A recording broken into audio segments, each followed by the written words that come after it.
Hello guys, 2024 की आज आप सभी को हार्दिक शुभकामनाएं। मैं फिर एक बार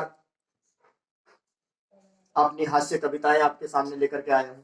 अगर मेरी हास्य कविताएं आपको पसंद आती है तो मेरे चैनल को सब्सक्राइब कीजिए और लाइक कीजिए।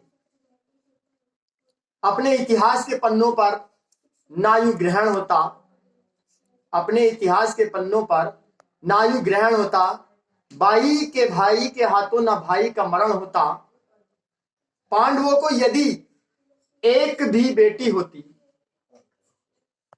तो कुलवधू द्रौपदी का चीरहरण नहीं होता। एक अस्पताल के बाहर लिखा था, एक अस्पताल के बाहर लिखा था, यार हंस बोल लेते अपने यारों के साथ, कि यार हंस बोल लेते अपने यारों के साथ तो आपका दिल नहीं खोलना पड़ता औजारों के साथ। तो इसलिए हंसना जरूरी है। जब तक रहा मैं धूप में चादर बना रहा, जब तक रहा मैं धूप में चादर बना रहा, मैं अपनी मां का आखिरी जेवर बना रहा। ये दुनिया हंसना ना भूल जाए, ये दुनिया हंसना ना भूल जाए, इसलिए मैं बादशाह होकर भी जोकर बना रहा। और मेरी कविता यहां से प्रारंभ होती है कि आपने सब्जी का बाजार देखा है, कपड़ों का बाजार देखा है, पशुओं का बाजार देखा है, लेकिन मैं अपनी कविता के माध्यम से एक दूल्हों के बाजार में लेके जाता हूं, जहां पे दूल्हों का बाजार लगा हुआ था। एक से एक बढ़िया, एक से एक अच्छा दूल्हे बिक रहे थे।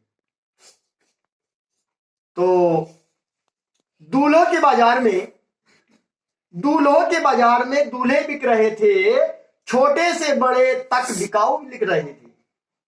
दूल्हों के बाजार में दूल्हे बिक रहे थे, छोटे से बड़े तक बिकाऊ दिख रहे थे। एक दूल्हे का बाप चिल्ला रहा था, एक दूल्हे का बाप चिल्ला रहा था, दोनों हाथों से बुला रहा था, आइए आइए 3 फुट का दूल्हा ले जाइए, आइए आइए 3 फुट का दूल्हा ले जाइए। मैंने पूछा कितने में दोगे, मैंने पूछा भाई साहब कितने में दोगे? वो बोला कितने लोगे? मैंने कहा दूल्हा तो एक ही चाहिए, लेकिन सही दाम लगाइए। वो बोला साहब बोनी का टाइम है, सस्ता लगा दूंगा। वो बोला साहब बोनी का टाइम है, सस्ता लगा दूंगा, केवल 50,000 लूंगा। मैंने कहा 50,000 तो ज्यादा है, जबकि दूल्हा आधा है। मैंने कहा 50,000 तो ज्यादा है, जबकि दूल्हा आधा है। ये सुनकर दूल्हे का बाप बोला, मार्केट रेट खोला, साहब बोनी का टाइम है इसलिए कम बताया है, कल 2 फुट के दूल्हे का 80,000 पाया है। मैं आगे बढ़ा, मेरी नजर में एक और दूल्हा चढ़ा। मैंने पूछा क्यों भाई, अकेले ही आए हो, पिताजी को साथ नहीं लाए हो? दूल्हा बोला आए थे, अभी अभी बिके हैं। दूल्हा बोला आए थे, अभी अभी बिके हैं। मैं आगे बढ़ा और एक साइन बोर्ड पढ़ा। साइन बोर्ड पे लिखा था दूल्हों की लूट, 31 तारीख तक 10% की छूट। बोर्ड पे लिखा था दूल्हों की लूट और 31 तारीख तक 10% की छूट। मैं आगे बढ़ा, बोला एक इंजीनियर दिखाइए। दुकानदार बोला हम डॉक्टर हैं, हम डॉक्टर बेचते हैं, इंजीनियर बगल वाले बेचते हैं। मैंने कहा डॉक्टर ही दिखाइए, कोई सस्ता पीस लाइए। दुकानदार ने एक डॉक्टर दिखाया, रेट 50 लाख बताया और उस पर 20% का टैक्स लगाया। हमने कहा, दुकानदार बोला भाई साहब अभी अभी बजट आया है और सरकार ने दूल्हों को लग्जरी आइटम बताया है, मगर चिंता मत कीजिए, आपको सस्ता चाहिए सस्ता लीजिए। अरे मुन्ना वो पीला वाला पैकेट उठाना, अरे मुन्ना वो पीला वाला पैकेट उठाओ, इनको डॉक्टर महंगा है, इनको 6 इलाज कंपाउंडर दिखाओ।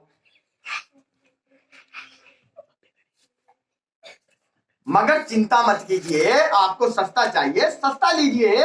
अरे मुन्ना पीला वाला पैकेट उठाओ, इन्हें डॉक्टर साहब महंगा है, इन्हें 6 इलाज कंप्यूटर दिखाओ। इससे पहले वो कंप्यूटर लाता, मैं आगे बढ़ा, आगे देखा तो हुजूम लगा था, शायद दूल्हों का सबसे बड़ा शोरूम था। मैं आगे बढ़ा तो आगे हुजूम था, शायद दूल्हों का सबसे बड़ा शोरूम था। बोर्ड पर लिखा था सरकारी सस्ते दूल्हों की दुकान। बोर्ड पर लिखा था सरकारी सस्ते दूल्हों की दुकान। दुकानदार बोला दूल्हे बुक हो रहे हैं, राशन कार्ड पर मिल रहे हैं। मैं बोला कब तक नंबर आएगा, दूल्हा आज ही मिल जाएगा। वह बोला नहीं, पर्ची कटाइए, दूल्हा 3 दिन में गोदाम से उठाइए। मैंने कहा भैया ये दूल्हा किसी का बेटा किसी का भाई है, कुछ तो शर्म खाइए और एक बिकाऊ बैल की तरह इसकी कीमत तो मत लगाइए।